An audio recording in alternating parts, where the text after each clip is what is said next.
उनको कह दूं कि रिश्ता यहाँ से पुराना है, रिश्ता खोट जाना चाहिए, संघर्ष का है, पसीने का है, सम्मान का है। और आज स्मृति दीदी जिंदाबाद, जिंदाबाद, जिंदाबाद, स्मृति दीदी जिंदाबाद, जिंदाबाद, स्मृति जिंदाबाद। अहिल्याबाई होलकर जी की स्मृति में आज उनकी वंदना करने के लिए उपस्थित हुए, बल्कि आज का दिन कार्यकर्ताओं के लिए विशेष इसलिए भी है क्योंकि आज ही के दिन साल 2014 में नरेंद्र मोदी ने प्रधान सेवक के रूप में इस राष्ट्र में शपथ ली थी और अपने प्रशासनिक प्रधानमंत्री प्रधान सेवक के रूप में पहला कदम उठाया। गौरीगंज से जितने लोग हैं वो आज याद करें, आज ही का दिन था जब हमारे पास शायद सुरेंद्र सिंह बरोलिया जी के बारे में संदेश आया। एक कार्यकर्ता 3 दशक से संघर्ष करता है, एक स्वप्न लेकर कि उसके संगठन का एक साथी, एक नेता प्रधानमंत्री के पद पर पहुंचेगा, राष्ट्र का मान बढ़ाएगा, मां भारती की सेवा करेगा। आज उस पुण्य आत्मा को भी मंच की ओर से, सभी कार्यकर्ताओं की ओर से श्रद्धांजलि के श्रद्धा सुमन अर्पित करती है। आज सतीश जी ने मुझे अभिभूत किया कार्यकर्ताओं की बातों। सतीश जी, कई लोग जब मुझसे मेरा परिचय मांगते तो मैं ये नहीं कहती कि मैं पूर्व सांसद, पूर्व मंत्री या वर्तमान कार्यकर्ता हूँ। अभी अभी राष्ट्रकवि दिनकर जी की कुछ पंक्तियां मैंने सतीश जी को लिखाई और सतीश जी स्वयं क्योंकि कार्यकर्ताओं के परिवार से हैं, उन्होंने कहा दीदी ये शब्द तो हमको भी जचता है। राष्ट्रकवि दिनकर जी से किसी ने कभी पूछा होगा उनका परिचय, तो उन्होंने जो कविता के माध्यम से अपने परिचय में शब्दों को लिखा, आज वही शब्द शायद कार्यकर्ता को भी भाएंगे। उन्होंने कहा मैं मजदूर हूं, मुझे देवों की बस्ती से क्या, अगणित बार धरा पर मैंने स्वर्ग बनाए, अंबर में जितने तारे उतने वर्षों से मेरे पुरखों ने धरती का रूप संवारा, धरती को सुंदरतम करने की ममता में बिता चुका कई पीढ़ियां वंश हमारा, और आने वाली सदियों में मेरे वंशज धरती का उद्धार करेंगे, मैं मजदूर हूं।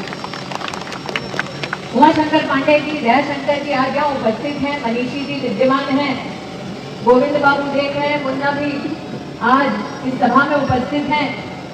जितने लोगों ने वर्षों वर्ष भारतीय जनता पार्टी के संगठन को गढ़ने में योगदान दिया, बढ़ने में योगदान दिया, वो इस बात से सहमत होंगे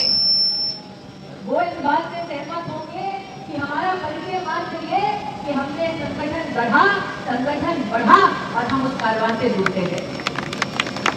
जब मैं याद करती हूँ कि नरेंद्र मोदी ने आज से 11 वर्ष पूर्व शपथ ली थी, तो वो शपथ थी राष्ट्र में बदलाव लाने की, शपथ ली थी अर्थव्यवस्था को सुदृढ़ करने की, और आज डंके की चोट पर हिंदुस्तानी कहते हैं हम विश्व की चौथी सबसे बड़ी अर्थव्यवस्था बनकर खड़े हुए हैं।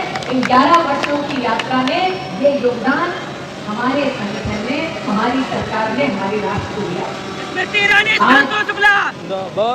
अहिल्याबाई होलकर जी का जब हम सब स्मरण करते हैं तो सतीश जी ने अपने उद्बोधन में बताया कि देवी अहिल्याबाई होलकर ने किस प्रकार से समाज को सुदृढ़ कर अपने शासन प्रशासन के कौशल के माध्यम से ये संकेत दिया अपने साम्राज्य को कि गांव को मजबूत करो, समाज को मजबूत करो तो राष्ट्र मजबूत रहेगा।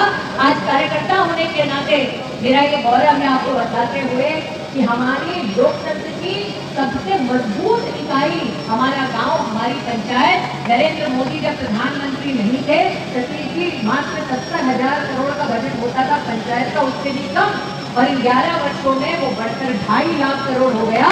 ये हमारी सरकार का, हमारे संगठन का योगदान है। यहाँ आशा वाजपेयी है, ममता बेटी है, महिला मोर्चा की कई हमारी इतनी सम्मानित बहनें उपस्थित हैं। इन्होंने घर घर गाँव गाँव जाकर महिलाओं को सेल्फ हेल्प ग्रुप से जोड़ने का प्रयास किया। लेकिन एक कार्यकर्ता होने के नाते मुझे इस बात का गौरव है कि जब नरेंद्र मोदी प्रधानमंत्री नहीं थे, साल 2014 तक मात्र देश में 19 लाख बहनें सेल्फ हेल्प ग्रुप से जुड़ी थी।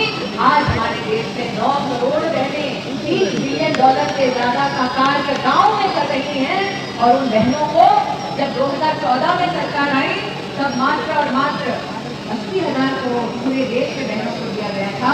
मोदी सरकार ने 8 लाख करोड़ से ज्यादा रुपया उन बहनों को ग्रामीण अंचल में। अहिल्याबाई होलकर जी का स्मरण कर अशोक ने कहा उसकी ननिहाल का जादू देखिए कि ननिहाल पर जब आक्रमण होने वाला था तो देवी अहिल्याबाई होलकर जी से कहा गया 50,000 की सेना तैयार है, तुम पर आक्रमण होगा, शस्त्र छोड़। अहिल्याबाई होलकर जी ट्रस्ट से बस नहीं हुई, कोई मदद के लिए नहीं आया। उन्होंने 500 महिलाओं की फौज बनाई 50,000 सैनिकों के सामने।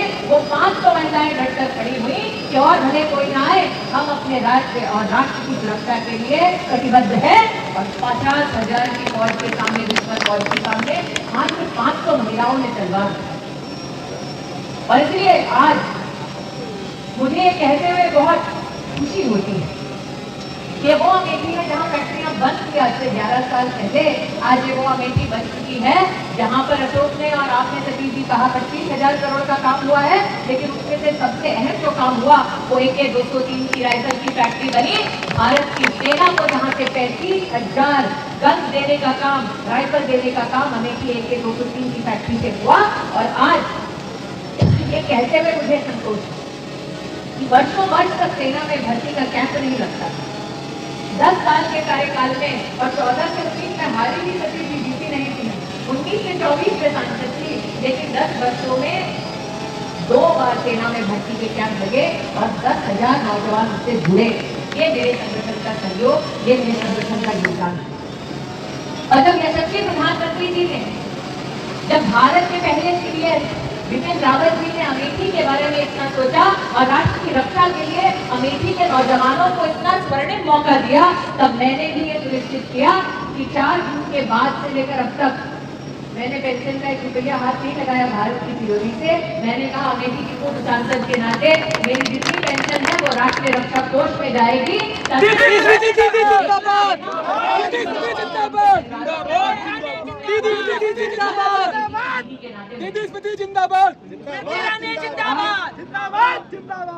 अहिल्याबाई होलकर जी के बारे में जब हम चर्चा करते हैं तो मंदिरों के जीर्णोद्धार और संरक्षण की बात होती है, लेकिन सतीश जी अहिल्याबाई होलकर जी का स्वभाव, उनका स्मरण करते वक्त उनके योगदान के बारे में ये भी कहा जाता है कि राष्ट्र की तिजोरी और तोपखाना दोनों का संचालन वो करना चाहता।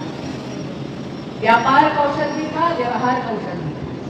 और इसलिए आज जब अशोक और आप स्वयं 25,000 करोड़ के योगदान की बात करते हैं तो हाँ, इस बात का भी गौरव होता है कि एशिया में सबसे बड़ी कोका कोला की फैक्ट्री कहीं लगी है तो अमेठी में मेरे कार्यकाल में लगी है। जिंदाबाद जिंदाबाद जिंदाबाद जिंदाबाद जिंदाबाद भारतीय जनता पार्टी जिंदाबाद जिंदाबाद जिंदाबाद। मुसाफिर खाना हो, अमेठी हो, इंडस्ट्रियल एरिया बनाने में कोई कसर नहीं छोड़ी। योगी सरकार ने हमें अमेठी के नागरिकों के नाते बहुत समर्थन, सहयोग इन सभी विषयों के लिए मिला। लेकिन आज भवानी में है क्या? हाँ, भवानी में है। मुझे अभी भी याद है कि अमेठी के कार्यकर्ता आकर कहते दीदी गौरीगंज हो, निहालगढ़ हो, आप अमेठी स्टेशन का जीर्णोद्धार करवाइए, उसको सशक्त बनाइए ताकि बड़का बड़का ट्रेन यहाँ रुक सके। और जब भवानी जी आते हैं तो भवानी जी कहते वो तो ठीक है दीदी, लेकिन तिलोई से लेकर अंतिम अमेठी के छोर तक आप कोशिश करके मंदिरों का जीर्णोद्धार करें, तीर्थ और धाम को आप विकसित कीजिए। और हमें इस बात का संतोष है सतीश जी कि एक तरफ हमने फैक्ट्री बनाने में सरकार के सहयोग से काम किया और सभी कार्यकर्ताओं ने मिलकर किया। आज जो आप यहाँ लोग देख रहे हैं वो एक कार्यकर्ता है जिसने 10 वर्ष कदम से कदम मिलाकर अमेठी को अपनी मेहनत से सींचा। शायद ही आपने किसी जिले में देखा होगा कि जो नए दायित्व पर जिला अध्यक्ष हैं वो अपने सभी पूर्व जिला अध्यक्षों के साथ समकक्ष एक ही रो में पहली कतार में बैठा हो। यह अमेठी के कार्यकर्ताओं का